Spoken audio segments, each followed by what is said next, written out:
Bonjour à tous et bienvenue dans ce nouvel épisode d'Art et Culture, le podcast des amateurs d'art et des curieux, avec Célia Morand.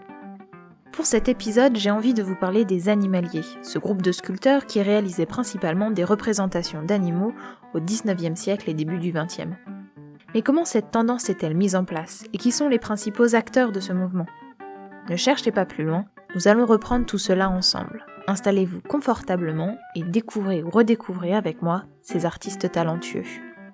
Juste avant de commencer, je vous rappelle que vous pouvez trouver les photographies des œuvres mentionnées dans cet épisode sur Instagram sur la page Art et Culture Podcast tout attaché et sur le blog La Balançoire de Fragonard. Bonne écoute! Quand on pense sculpture animalière au XIXe siècle, on pense généralement à Antoine-Louis Barye, sculpteur et peintre romantique connu pour ses scènes de combat animalières comme la panthère saisissant un cerf, ou bien ses lions assis qui encadrent l'entrée du pavillon de Flore au musée du Louvre et ses nombreuses représentations animales violentes en général. Mais le terme d'animalier était au début du XIXe siècle une moquerie de la part des autres artistes qui pouvaient participer au salon car les représentations animales en sculpture, n'étaient pas bien vues et pas encore considérées comme de l'art, et surtout absentes des salons parisiens. Le salon n'acceptait alors que des copies antiques ou de la Renaissance en bronze. Il faut attendre les commandes publiques officielles de Louis-Philippe à Antoine-Louis Barye pour que les sculptures animales soient mieux considérées, mais aussi exposées plus régulièrement dans les villes. C'est donc seulement dans la seconde moitié du XIXe siècle que le terme animalier dans l'art prend une tournure plus positive et respectable. La sculpture animale inspire alors aussi des artistes qui ne sont pas de base des animaliers, comme on peut le voir avec Jean-Louis-Ernest Meissonnier, qui utilise au cours de sa carrière un nouveau procédé de préparation avec des croquis en 3 dimensions pour aider ses peintures futures. C'est le cas pour son œuvre Le Voyageur, faite entre 1878 et 1890. Meissonnier sculpte alors un homme sur le dos d'un cheval, faisant tout de face à un vent violent.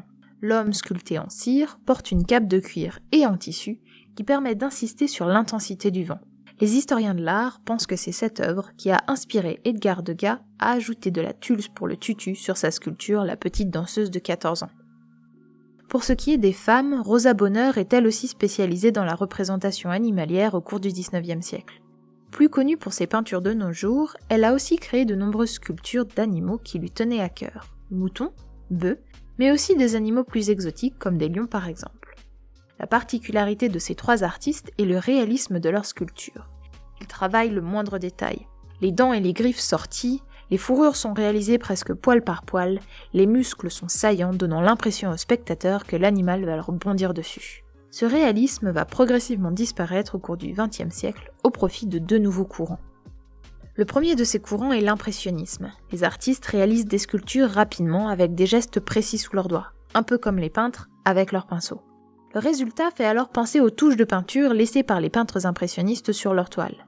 Ici, par contre, ce ne sont pas des taches de peinture que nous observons, mais les traces des doigts des sculpteurs sur la surface de leur création, avec parfois même des restes d'empreintes digitales sur la cire modelée et qui sont ensuite visibles sur le bronze de la sculpture finale.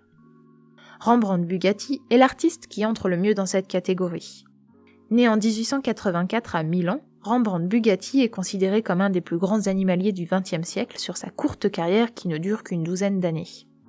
Si ce nom de famille vous parle, c'est probablement à cause de son frère, Ettore Bugatti, qui crée lui des voitures au début du siècle et dont la marque existe toujours de nos jours.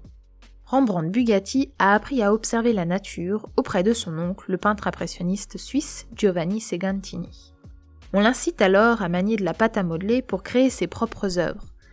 À 19 ans, il quitte la Suisse pour Paris et découvre les animaux sauvages et exotiques au Jardin des Plantes de Paris. Les zoos à cette époque accueillent à bras ouverts les artistes, leur permettant de s'installer devant les cages des animaux pour réaliser leurs croquis ou leurs peintures. Bugatti était alors rapide pour créer ses croquis. Il lui arrivait de créer une nouvelle œuvre le temps d'une séance de pause avec les animaux. Cette rapidité d'exécution était devenue possible entre autres grâce à la création de la plastiline, une pâte à modeler non durcissante composée d'argile, de sulfure et soit d'huile, soit de cire qui se façonnait plus facilement sous les doigts, ce qui permettait des croquis rapides et francs. Bugatti signe ensuite un contrat avec la fonderie Hébrard à Paris, leur donnant l'exclusivité des droits sur ses premières sculptures.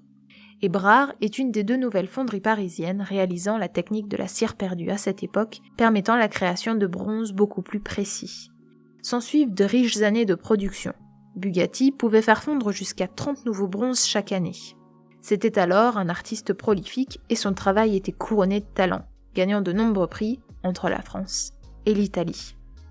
À partir de 1907, souhaitant diversifier ses modèles, il se dirige aux Pays-Bas et plus particulièrement à Anvers, qui accueillait le plus grand zoo d'Europe à cette époque avec de nombreuses espèces nouvelles à étudier.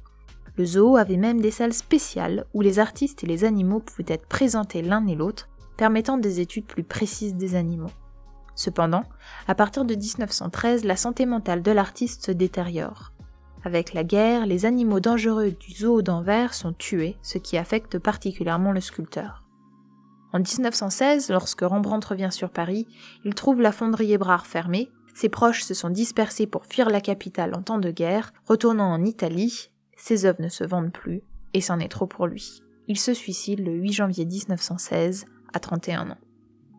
Son œuvre évolue au cours de sa courte carrière. Même si toutes rappellent les touches impressionnistes qu'il avait probablement apprises avec son oncle, on peut observer les prémices des courants expressionnistes avec son œuvre Cheval et Âne de 1902, dans laquelle la composition et son modelage fait écho aux touches de couleurs intenses que l'on observe dans les peintures expressionnistes allemandes. On a aussi, à la fin de sa vie, une sorte de début de sculpture cubiste, avec le babouin Amadrias ou les 2 lamas exposés au musée d'Orsay, avec une découpe du pelage plus géométrique et une réduction des touches, comme on pouvait le voir dans ses autres créations. On retrouve aujourd'hui ces sculptures dans les musées tout autour du monde, en France, à Orsay, aux Beaux-Arts de Lyon ou à la piscine de Roubaix, en Suisse, à Lausanne, à Anvers en Belgique, à Rome en Italie, mais aussi à Washington ou San Francisco aux États-Unis.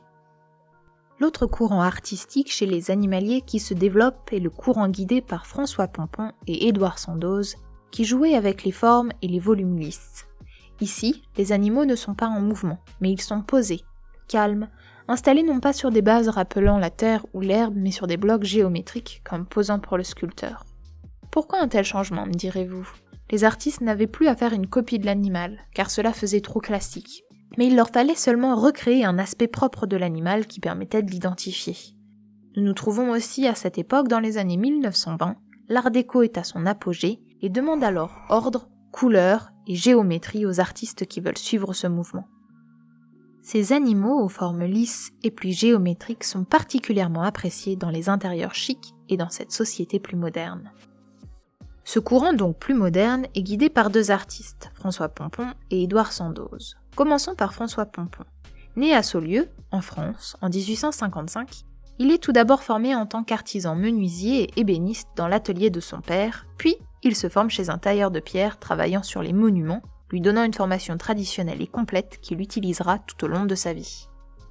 Pompon réalise des sculptures premièrement comme passe-temps et gagne quelques prix locaux. Il suit ensuite des cours du soir à l'école des Beaux-Arts de Dijon, en architecture, en gravure, puis en sculpture. Dès 1879, il expose au Salon de Paris, mais ses œuvres sont alors trop en avance sur son temps. Il se retrouve donc à travailler dans les ateliers d'Auguste Rodin ou encore de Camille Claudel.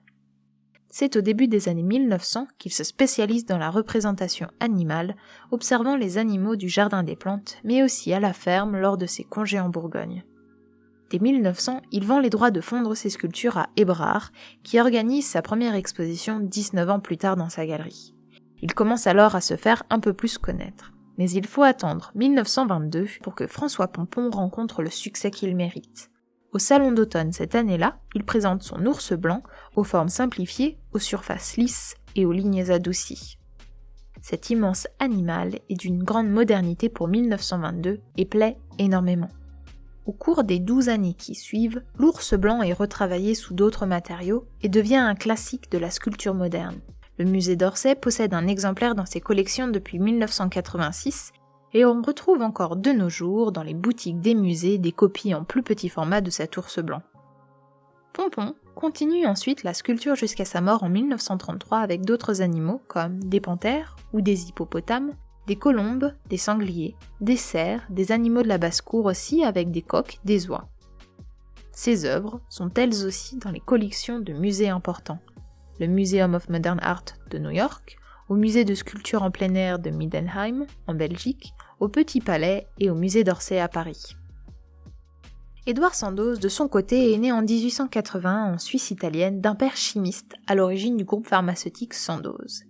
Édouard Marcel Sandoz se forme dans le Vaud au dessin dans un premier temps, puis s'intéresse à la sculpture et particulièrement par les œuvres et la technique de Michel-Ange qui enlevait l'excès de la pierre pour faire apparaître la création finale qui était déjà dans la pierre. Sandoz aurait au cours de sa carrière dit « On prend une pierre, on devine l'animal qui est dedans et l'on enlève ce qu'il y a de trop », reprenant alors les idées de Michel-Ange. Sandoz étudie ensuite à l'École des Arts Industriels de Genève entre 1900 et 1903. À partir de 1909, il se fait une place plus importante sur le marché de l'art, faisant de plus en plus de sculptures animales, continuant en quelque sorte la tradition des animaliers du XIXe siècle. Il se rend ensuite à Paris, alors capitale des arts, dans le but de se perfectionner et de rencontrer d'autres artistes. Dans les années 1920, il se rend à Monaco afin de réaliser une importante étude scientifique et artistique sur les poissons présentés au musée océanographique de la Principauté.